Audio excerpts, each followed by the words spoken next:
चलो आपकी मर्जी सर। शरद जी आप बोलेंगे? भैया बोलिए आप बोल रहे तो चले।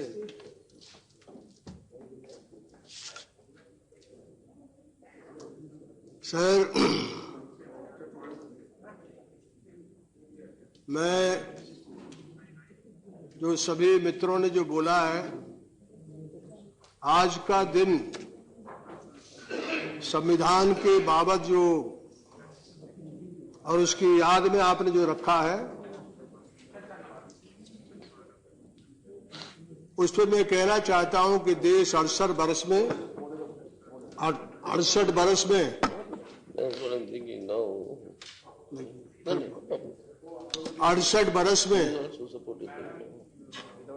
हमारे संविधान के दायरे में जो अच्छा और जो बुरा हुआ उसके ऊपर लोगों ने बहुत विस्तार से यहां बोला, लेकिन नतीजे इसके क्या निकले, कहां हम खड़े हैं। आज का दिन इस बात को भी तौलने का है, आत्म आलोचना का है कि हम खड़े कहां। मैं मानता हूं कि देश आजाद हुआ, उसके बाद जो हालात है, कुछ मुट्ठी भर लोग एक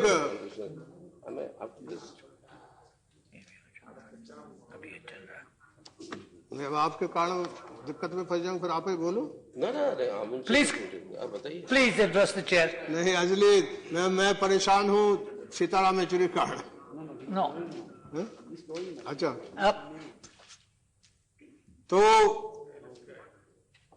मैं इतना ही कहना चाहता हूं, जो मेरा कहने का आशय ये है कि एक बड़ी देश की संख्या को, देश की ज्योग्राफी को देख करके, देश की संख्या को देख करके देखेंगे तो एक साइजेबल आबादी है जो आगे बढ़ी, उसकी भी एक संख्या मैं मानता हूं कि वो बर्तानिया और यूरोप के छोटे मोटे बड़े देश के लगभग 25-30 करोड़ लोगों की जिंदगी बेहतर बनी है। लेकिन जो हालात हैं, देश जो मजबूत होता है, जैसे आदमी का शरीर है वैसे राष्ट्र का भी शरीर है, और राष्ट्र का शरीर जो है वो एक जगह भी यदि मान लो कोई कमजोरी हो जाए, टोटलिटी में जो शरीर है वैसा ही भारत का जो पूरा देश है उसके शरीर को भी देखना चाहिए। क्या हालत है गरीब की, क्या हालत है इस देश के बेकार और बेरोजगार लोगों की। जो भाषा स्कूल के बच्चे हैं, चाहे वो कन्नड़ के हैं, चाहे केरल के हैं, मलयालम के हैं, चाहे वो गुजराती के हैं, किसी भाषा के ले लीजिए, जो भारतीय भाषा है उनके बीच उनके द्वारा जो पढ़ने वाले बच्चे हैं, आज सबसे बड़ी समस्या ये हो गई कि आप कहते पढ़िए, लेकिन पढ़ने वाले लोग जो हैं, और वो भी भाषा स्कूल में बच्चे पढ़ने वाले जो लोग हैं, उनकी हालत ये है कि वो बेकारी और बेरोजगारी के समुद्र में तैर रहे हैं। यही हालत है इस देश के किसान की। वो कहां खड़ा था और कहां खड़ा है। ये जो 68 बरस का इस संविधान के दायरे में जो हमने काम किया, उसके नतीजे कुछ जगह तो ऐसी हो गई जहां आप उसकी तुलना बड़े विकसित देश से कर सकते हैं, लेकिन कुछ जगह ऐसी है कि यही दिल्ली है, यहां 20वीं शताब्दी है जहां बैठे आप, 21वीं शताब्दी। थोड़ा चले जाइए जमुना के पार करने के बाद 19वीं शताब्दी आ जाएगी, और थोड़े आगे चले जाइए 18वीं शताब्दी आ जाएगी, और नीचे चले जाइए झुग्गी झोपड़ी में तो 17वीं शताब्दी हो जाएगी। यही दिल्ली जो खंड खंड है शताब्दियों में, ये भी संविधान के जो दायरे थे उनमें गलती क्या हुई, अच्छा क्या हुआ, बुरा क्या हुआ, नतीजे में इस देश की हालत जो है, शक्ल जो है, वो बहुत भयावह है। वो इतनी भयावह है कि चाहे जो अपनी पीठ थपथपा लो, और मैं ये कह रहा हूं कि मैं किसी के ऊपर आरोप लगा करके बात नहीं कह रहा हूं,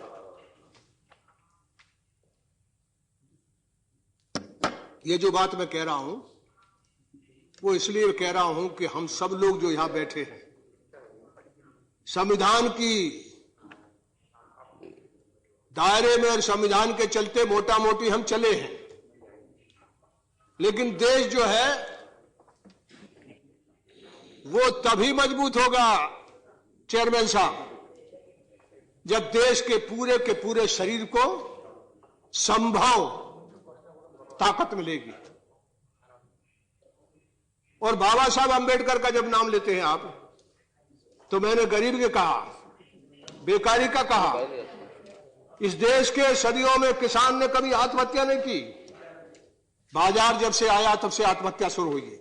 मैं नहीं कह रहा कि बाजार नहीं आना चाहिए, बाजार चीन में भी आया है, लेकिन बाजार जो चीन में आया तो चीन ने हाथ मिलाया और बाजार के ऊपर छाती में बैठ करके दिखाया। एक हम हैं जो ये बाजार आया है, इस बाजार के चलते भारत का जो गरीब आदमी है, वो ही मैंने कहा कि 25 करोड़ लोग ही इसका भोग कर रहे हैं, उन्हीं का जिक्र है, उन्हीं के बीच बहस है। आज की बहस का भी तमाम तरह की बहस जो हुई उसका एक ही दायरा है कि संविधान कब बना, किसने बनाया, कैसे बनाया, कौन है, उनकी यश गाथा हमने खूब, लेकिन उनके सपने क्या थे। बाबा साहब अंबेडकर दूसरे गोलमेज सम्मेलन में भारत की गरीबी और भुखमरी, महात्मा गांधी भी उसी गोलमेज कॉन्फ्रेंस में थे। भारत की गरीबी और बेकारी और मजबूरी और हिंदुस्तान का जो कास्ट सिस्टम है, जाति व्यवस्था है, उसके ऊपर से उन्होंने जो ललकार लगाई, तो पूरे सेकंड गोलमेज कॉन्फ्रेंस में महात्मा जी का मन तब से बदला। वो पहले थे कि चातुर्वर्ण ठीक है, जात व्यवस्था ठीक है, लेकिन दूसरे सेकंड गोलमेज कॉन्फ्रेंस में बाबा साहब अंबेडकर ने हिंदुस्तान के सारे धार्मिक और सब चीजें, ये भी जान लेना कि भारत का संपूर्ण विकास और संपूर्ण ताकत इंजन उसका है तो हिंदुस्तान का जो हिंदू है वो है, और हिंदू यदि है तो वो कोई हिंदू नहीं है, वो कास्ट सिस्टम है। और जाति व्यवस्था अकेले हिंदू में नहीं है, मुसलमान में भी ऐसी है, सिखों में भी वैसी है, ईसाइयों में भी ऐसी है। हिंदुस्तान में धर्म बदल सकते हो लेकिन जात नहीं बदली जा सकती। बाबा साहब ने वहां, और इसके बाद जब एक गोष्ठी की गई तो उसमें बाबा साहब ने बोलने का काम किया। उसके बाद महात्मा जी को जब बोलने का कहा तो उन्होंने सिर्फ कहा कि मैं थैंक यू वेरी मच, इससे ज्यादा नहीं बोले। उसके बाद ही महात्मा जी का मन बदला है। और मैं अध्यक्ष जी आपसे कहना चाहता हूं, सभापति जी, वो एक मामूली चीज नहीं है। दूसरी गोलमेज कॉन्फ्रेंस के बाद हिंदुस्तान की तस्वीर और हिंदुस्तान की सब चीजों की बीमारी का जो सबसे बड़ी बीमारी है, उसका पूना पैक्ट हुआ। पूना पैक्ट क्या कहता है? पूना पैक्ट महात्मा जी और बाबा साहब अंबेडकर के बीच में हुआ था। उसमें हिंदुस्तान की सामाजिक विषमता जो है, जाति व्यवस्था जो है, उसके बावजूद ही समझौता हुआ था। हिंदुस्तान का जो दलित है उसकी क्या जगह होगी, हिंदुस्तान का जो ट्राइबल है उसकी क्या जगह होगी। उस पूना पैक्ट में हिंदुस्तान की आजादी के जितने लोग थे उनके सबके दस्तखत थे। अकेले बंगाल के लोग दस्तखत करने के बाद जाकर के बदल गए थे, लेकिन बाकी देश जो है वो पूरा, मदन मोहन मालवीय से लेकर सरदार पटेल से लेकर सारे लोगों के दस्तखत पूना पैक्ट पर थे। और पूना पैक्ट के नाम पर यह भी जान लीजिए सभापति जी कि पूना पैक्ट के चलते ही महात्मा जी के मन में आया कि यह जो पैक्ट हुआ है, देश बट रहा था, उसको दिख रहा था उनको, लेकिन हिंदुस्तान का जो दलित है वो कह रहा था कि हमको सेपरेट इलेक्टोरेट दो, हमारे साथ किसी को मत रखो। हिंदुस्तान की जाति व्यवस्था ऐसे है कि हमको अलग से हमारे लोगों को हमारे लोग ही वोट दें, उनको आगे लाओ। मैं मानता हूं कि बाबा साहब की राय ठीक थी। आज मैं देखता हूं कि कांग्रेस और बीजेपी में सारी पार्टियों में जो दलित है उनकी जबान बंद है, कोई भी दर्द के साथ बोल नहीं सकता है। आज इस सदन में जो हालात है इस देश की, उसके दर्द को, और सदन चलता है तब भी, चाहे इस पार्टी में दलित रहता है, चाहे इस पार्टी में आदिवासी रहता है, यहां रहता वहां रहता या यहां रहता है, उनकी हिम्मत नहीं है जो अपने मन में तकलीफ है उसको कह सके। मैं यहां कहना चाहता हूं कि बाबा साहब ठीक बात कह रहे थे। इस पार्टियों के चलते, पार्टी सिस्टम के चलते यह हालत हो गई कि दलित जो है वो पार्टियों का बंधक हो गया है। वो अपने वर्गों के हक में बोल नहीं सकता, वैसे ही वो सीधा है। उसका एक तरह का शोषण नहीं हुआ सभापति जी, उसके शरीर का, उसके मन का, उसकी बुद्धि का, उसके विवेक का कोई चीज नहीं है। दुनिया में ऐसा कोई मुल्क नहीं है जिसमें ये जाति व्यवस्था जो है उसके शोषण की इंतहा है। वो अकेले मानसिक शोषण नहीं, आर्थिक शोषण नहीं, शरीर से लेकर हर चीज का शोषण हो गया। हजारों बरस से उसकी बोली जो है वो बंद हो गई। न खेत बोलता, न खलियान बोलता, न खेत बोलता, न खलियान, न पहाड़, न पशु, न पक्षी, उसकी जबान बंद रहती है। यहां भी उसकी जबान बाबा साहब ने खोलने का काम किया था, लेकिन वो नहीं हो पाई। आज हालत क्या है, क्या हुआ दलित का?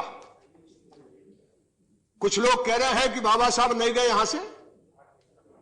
बाबा साहब जो है उसके पहले भी हिंदुस्तान में बहुत लोग हुए, महात्मा फुले, साहू महाराज, डॉक्टर लोहिया, गुरु नानक। हिंदुस्तान की जाति व्यवस्था के खिलाफ जितना भारत के संविधान, भारत के इतिहास में संग्राम हुआ है, बसवन्ना यानी रगेत करके, खेत करके नदी के बीच में उसको डुबोने का काम हुआ। हिंदुस्तान के सामाजिक विषमता के खिलाफ जो संग्राम हुआ है, उस संग्राम को ठीक करने के लिए महात्मा गांधी ने किसी एक आदमी का नाम सुझाया, उसका नाम बाबा साहब अम्बेडकर था। ये जो आपकी संविधान बनाने की जो कमेटी थी, उसका चेयरमैन बाबा साहब को क्यों बनाया? एक हिंदुस्तान हिंदी के चंदूलाल चंदाकर थे। महात्मा जी के मन में था कि इनको हिंदुस्तान का लॉ मिनिस्टर बनना चाहिए, कानून मंत्री बनना चाहिए। संविधान सभा में संविधान का पूरा ढांचा इनके द्वारा तैयार होना चाहिए। दो आदमी का नाम दिया था महात्मा जी ने, एक बाबा साहब अम्बेडकर का और एक इनके अध्यक्ष थे श्यामा प्रसाद मुखर्जी। बाबा साहब का नाम इसलिए उनने दिया था कि हिंदुस्तान में जो पूना पैक्ट किया उसको इनकारपोरेट करने का काम कोई आदमी करेगा तो उसका नाम बाबा साहब अम्बेडकर है। जो दर्द से, जो तकलीफ से, जो जिंदगी भर संग्राम किया इस विषमता के खिलाफ और किसी के सामने नहीं झुका, लेकिन उसने जो कानून बनाया, जो संविधान बनाया, उसकी हालत क्या है आज? क्या है? आर्थिक विषमता के बारे में तो बहुत चर्चा होती है, यहां गरीबी के बारे में बहुत चर्चा होती है। लोग कहते हैं आर्थिक आधार पर आरक्षण दे दो, लेकिन मैं आपसे कहना चाहता हूं कि एक पहिए पर गाड़ी जो है वो दो पहिए पे नहीं चली है। सिर्फ आर्थिक विषमता के मामले में सभापति जी, आर्थिक विषमता के मामले में हम दिन रात जूझते रहे हैं। आर्थिक विषमता मिटी नहीं, आर्थिक विषमता कभी मिटी नहीं। हिंदुस्तान का 80% आदमी का मन मरा हुआ है, और वो मरा हुआ है इसलिए कि यह जाति व्यवस्था है। और बाबा साहब अम्बेडकर ने संविधान में कैसे जाति व्यवस्था खत्म हो उसके बारे में समय लगेगा, मैं पढ़ के बताता हूं। उनका एक ही मकसद था, to eradicate the caste system. जो उन्हें विशेष अवसर का सिद्धांत लगाया वो एक संभव कदम था, संभव कदम नहीं उठा सकते थे। लेकिन क्या हुआ? जाति बनी हुई है। और जात के आधार पर जो 80% लोग हैं उनको जो आरक्षण मिला हुआ है, विशेष अवसर का मौका मिला हुआ है, वो विशेष अवसर का मौका क्या किया इस संविधान के दायरे में आपने? सदन के चारों तरफ के लोग जरा मन को ठीक करके रखना, देश मजबूत नहीं हो सकता है 80% लोगों को विकलांग करके आप दुनिया में कहते हो कि हम बहुत शान से बहुत आगे बढ़ जाएंगे। झूठ बोलते हो, गलत बोलते हो। वो देश, जो देश 80% लोगों को विकलांग और लंगड़ा और लूला रखेगा, लाचार और बेबस रखेगा, वो मुल्क कभी भी दुनिया के अंदर हैसियत और इज्जत नहीं पा सकता। और जो आज हालत है, ये हम चारों तरफ कटोरा लेके घूम रहे हैं, हम चारों तरफ कटोरे लेके घूम रहे हैं। ये ही नहीं, आज नहीं, 68 बरस से घूम रहे हैं। कभी रूस के तरफ जाते हैं, कभी हम अमेरिका की तरफ जाते हैं। हमने कभी भी अपनी राह जो महात्मा जी ने दिखाई थी, जो इस संविधान ने दिखाई थी, उसके ऊपर हम नहीं चले। हमने हिंदुस्तान के 80% लोगों को मजबूत नहीं किया, किसान को, मजदूर को, पिछड़े को, आदिवासी को, दलित को। सभापति जी, हिंदुस्तान का सबसे ज्यादा लाचार और बेबस, सबसे ज्यादा पीछे कोई इंसान है तो वो हिंदुस्तान का आदिवासी है। कोई नेता नहीं उसका, कोई आवाज नहीं उसकी। और वो जहां सदन में दोनों तरफ आता है, उसकी जबान नहीं खुलती पार्टियों की दहशत से, क्योंकि पार्टी पैसा देती है, पार्टी टिकट देती है, पार्टी उसका चुनाव लड़ती है। तो जो पूना पैक्ट था वो अच्छी नीयत से बनाया गया था। मैं नहीं कहना चाहता हूं कि दोनों बड़े लोग थे, लेकिन वो नीयत जो है, वो इस देश की जो सिस्टम है, व्यवस्था है, और सिस्टम जब सिस्टम का मैं जब बात करता हूं तो सिस्टम का मतलब है कास्ट सिस्टम। इस देश की जितनी 64 मिनिस्ट्री है, बताइए चलेगा ये नेता सदन, प्रधानमंत्री भी नहीं है यहां। आप सबको यहां बैठना चाहिए था। जो सच है वो कभी कभी निकलता है। भारत की जितने भी मंत्रालय हैं, 64 या 70, बताइए एक दलित जो है वो किसी मिनिस्ट्री में एक दलित जो है वो किसी मंत्री में, किसी मिनिस्ट्री में कोई सेक्रेटरी है। 68 बरस बाद एक बार माता प्रसाद उत्तर प्रदेश का आदमी बना था।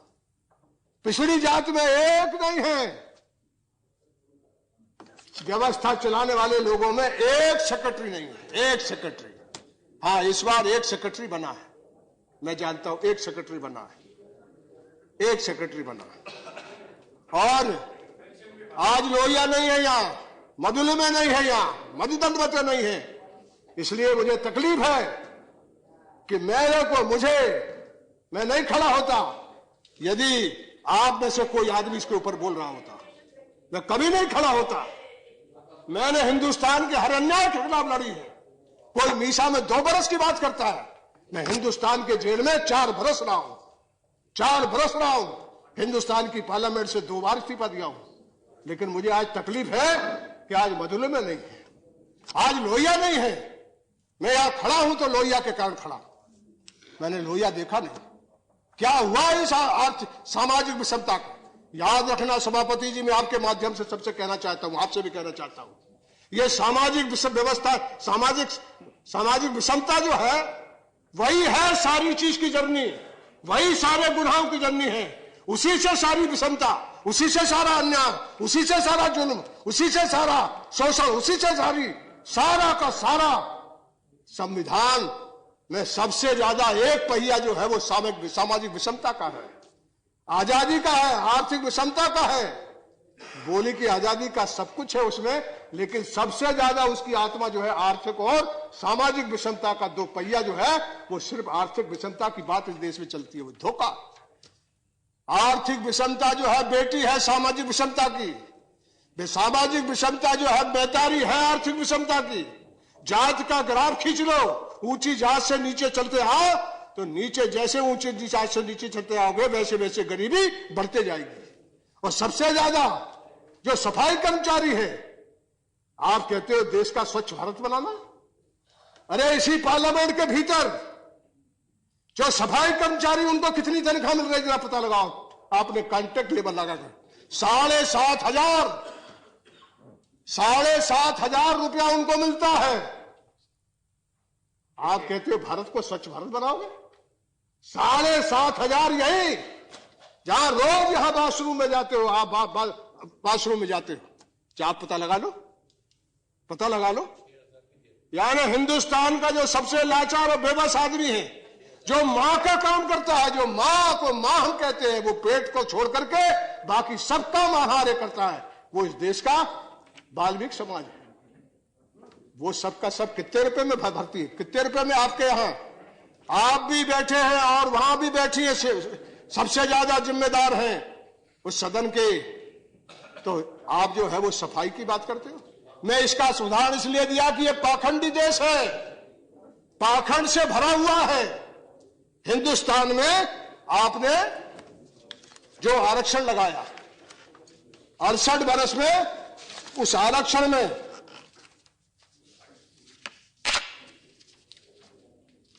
उसकी क्या हालत है।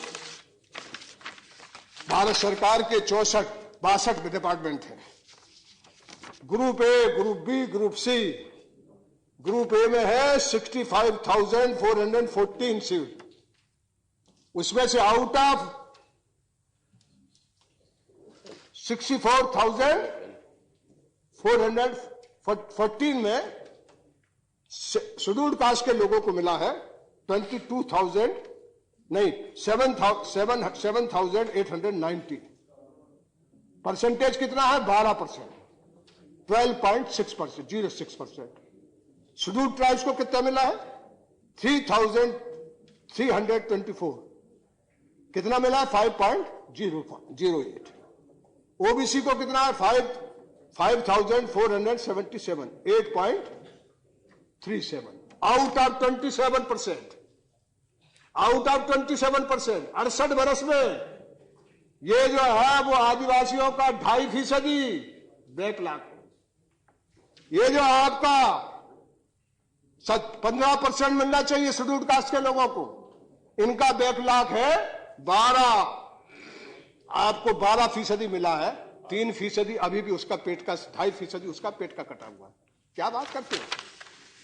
संविधान की बात कर रहे हो? संविधान में बाबा साहब अंबेडकर जिम्मा तो इसी बात के लिए दिया था ना, इसी बात के लिए दिया था ना। महात्मा जी का पूरा पढ़ लो, उनको जो जिम्मा दिया हुआ था संविधान बनाने का, उसके पीछे हिंदुस्तान की जाति व्यवस्था और विषमता को तोड़ने का एक उनका मंशा थी, उनका सपना था। उस सपने के कारण था, उस सपने का क्या हुआ? ग्रुप बी, यहां देखिए ग्रुप बी आएगा तो परसेंटेज बढ़ जाएगा। ग्रुप बी में 1,41,305, उसमें से एससी को मिला है 22,233, 15.73। बढ़ गया, कोटा पूरा हो गया। ग्रुप सी में बताऊं मैं आपको 17.53, यानी कोटा पूरा हो गया। यानी सी ग्रुप आया तो कोटा पूरा हो गया। चपरासी बनना, चलो क्लर्क बन जाओ, बाबू बनना बन जाओ, लेकिन कलेक्टर एसपी मत बनो। उसमें बैकलॉग रहेगा, उसमें बैकलॉग जो व्यवस्था है, जो सिस्टम है। और उसका मैंने उदाहरण दिया कि एक सेक्रेटरी है, वो पार्लियामेंट्री मिनिस्टर यहां बैठा है, नकवी साहब, नकवी जी, ये समझ रहे हैं फालतू चीज चल रही है? क्या कौन सी बात कर रहे हो आप भाई? बैठे हो आप बताओ। ये जो मैंने कहा बैकलॉग है ये, और मैंने कहा एक मिनिस्ट्री में एक दलित सेक्रेटरी नहीं है। सभापति महोदय, इतने वरिष्ठ माननीय सदस्य हैं, जो शरद जी ने कहा, मैं उसको थोड़ा सा जो फैक्चुअल पोजीशन है उसको जानकारी सदन को देना चाहता हूं कि 4 SC/ST से संबंधित सचिव हमारी सरकार के समय में रहे हैं, जिसमें मैं कहेंगे तो आपको मैं नाम भी दे देता हूं, श्री देव। हाँ, तो इसलिए जो है मुझे लगता है कि हो सकता है कि आपको पहले की कोई जानकारी हो। हमारे समय की 4 SC/ST से संबंधित माननीय सचिव रहे हैं। एक चीज, दूसरी चीज, हम सचिव या इस तरह के प्रशासनिक पदों पर लोग जिम्मेदारी और उनकी नियुक्ति होती है। नाम चाहिए तो नाम भी मैं बता दूंगा, आप दे दीजिएगा हमको। ऐसा है कि वो साउथ के लोग होंगे। साउथ के नहीं है, आपको बता, देवेंद्र चौधरी उत्तर प्रदेश के हैं। देवेंद्र चौधरी उत्तर प्रदेश के हैं, वो सचिव हैं प्रशासनिक सुधार के। इसलिए जो है सुरजीत सिंह चौधरी ये जो है वो टेक्सटाइल के सचिव थे, अभी लगभग 15 दिन पहले संभवतः शायद रिटायर हुए हैं। पीडी मीना ये भी सचिव है, ट्राइबल की बता रहे हैं जी। ट्राइबल नहीं ट्राइबल नहीं, मैंने आपको इससे पहले सारे एससी बताए, सारे एससी बताए। मैं इसमें कोई विवाद नहीं कर रहा हूँ। हो सकता है कि आपको जो फीडबैक कहीं से मिला हो वो सही ना हो। मैं सभापति जी, मैं ये कह रहा हूं कि ग्रुप सी ग्रुप बी में तो पूरा कोटा हो गया। जो मैं कह रहा था कि जो सेक्रेटरी और सिस्टम चलता है वो आप जरा फिर से पता लगा लीजिए। जो आपने मीना नाम लिया, लेकिन मीना को छोड़ करके हिंदुस्तान का आदिवासी 10 करोड़ है, उसका एक सेक्रेटरी यहाँ नहीं है। सुनो, ये कैसे आप कैबिनेट सेक्रेटरी तो छोड़िए, वो तो कभी नहीं बनेगा। तो ये मेरा आपसे निवेदन है कि जो सामाजिक विषमता थी, वो सामाजिक विषमता के जो गरीब लोग हैं, जो लोग सदियों से, और आप सोचते हो कि देश आगे बढ़ जाएगा, ये जो रिजर्व कैटेगरी के लोग हैं वही बेकार, वही उत्पादन करने वाले लोग हैं, वही मेहनत करने वाले लोग हैं, वही संपत्ति पैदा करने वाले लोग हैं, और उनको ही हक देने में आपने ये कोताही की है कि आपको नंबर बताना पड़ रहा है, नंबर बताना पड़ रहा है। उनकी आबादी 80%, और उनका हिस्सा आप बता रहे 1-2 नाम का, फिर बैकवर्ड क्लास का भी पता लगा लेना आप, जो आधी आबादी से ज्यादा है। उनका सेक्रेटरी जो है वो पूरे भारत सरकार में कितनी बार बना, जरा पता लगा लेना। इस बार है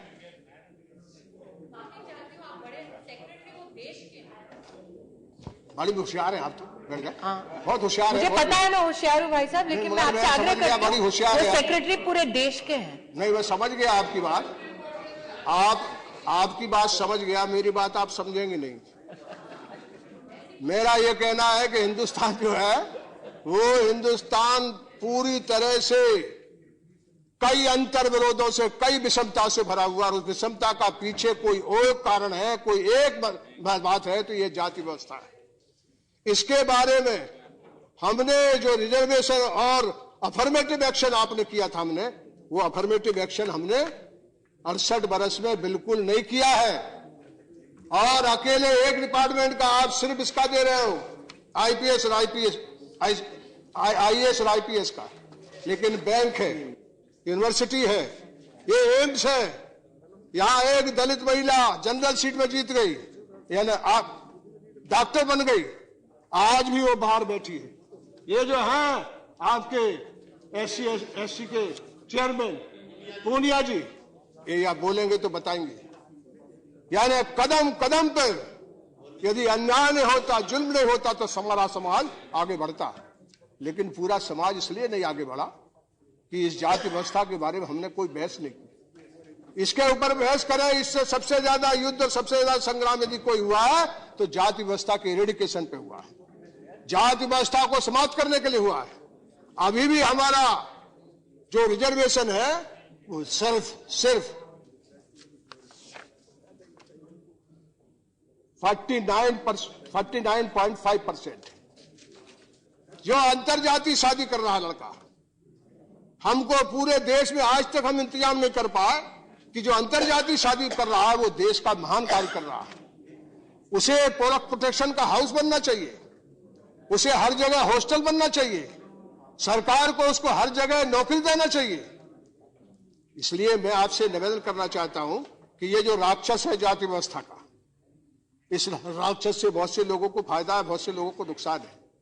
मगर मैं कहना चाहता हूं कि बाबा साहब अम्बेडकर और संविधान बनाने वालों ने जो सामाजिक विषमता का जो काम किया था, उसमें एक आर्थिक सवाल पर हम जरूर जूझते रहे, लेकिन सामाजिक विषमता के बारे में हमने कोई काम और कोई ऐसी चीज नहीं की जिससे कि ये देश आगे बढ़ सके। एक पहिए पे देश नहीं चलेगा, एक पक्षी जो है वो एक पंख पे नहीं चलेगा। हिंदुस्तान की दो जुड़वा सबसे बड़ी बीमारी है, गरीबी और सामाजिक विषमता। ये दोनों जुड़े हुए सवाल हैं। इन दोनों जुड़े हुए सवालों को हल करने का एक 68 वर्ष में ईमानदारी से प्रयास नहीं हुआ, सच्चाई से प्रयास नहीं हुआ। सच्चाई से प्रयास हुआ होता तो आज जो है वो हिंदुस्तान का 80% आदमी विकलांग नहीं होता, लाचार बेबस नहीं होता। हर तरह से पीछे, हर तरह के मामले पीछे कुछ मुट्ठी भर लोगों के हाथ में ये व्यवस्था है और ये व्यवस्था चला रहे हैं। ये सारी व्यवस्था सब लोगों के द्वारा चले, इस संविधान का ये मतलब है। सारे लोग जो है वो मजबूत हों, ताकतवर हों, और हिंदुस्तान का जो जाति व्यवस्था है उसके बारे में आप 2 दिन का बहस चलाइए, बहस रखिए। इस सदन में बहुत से लोग हैं जो ये जानते नहीं कि यह कौन सी बड़ी बीमारी है, क्या भयंकर बीमारी है।